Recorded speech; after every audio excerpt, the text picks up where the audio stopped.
Hi guys welcome to Tadka Talk with Sangeeta. आपण मैंने जेते प्रकार माछ तरकारी खाइथिले भी आम ब्रह्मपुरी माछ बेसरर प्रथम चामचा पार्टी पड़े तार स्वाद आपण मैंने केबे भूली परिबेनी। आज मु बनाऊँगी से ही ब्रह्मपुरी स्वादर माछ बेसर।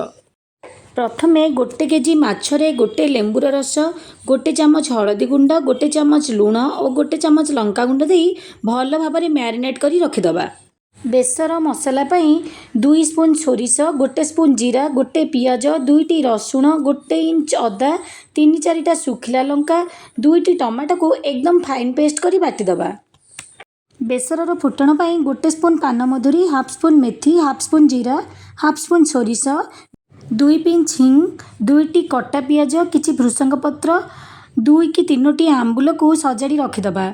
एबे गोटे डेक्ची रे 3 चामच सोरिष तेल को गरम करी सेथिरे गोटे स्पून चीनी दबा। चीनी टिके कैरामेल होई आसिले सेथिरे सजाड़ी रखिथिबा फुटण और परे पियाज भृषंग पत्र को देई गोल्डन ब्राउन हैला जाय भाजिबा। पियाज गोल्डन ब्राउन होई आसिलानी एबे सेथिरे बटा बेसर को देई स्लो फ्लेम रे टिके कसिबा। एबे सेथिरे गोटे स्पून हलदी गुंड, गोटे स्पून लंका गुंड, स्वाद अनुसार लुण और आंबुल देई 5 मिनिट कसिबा।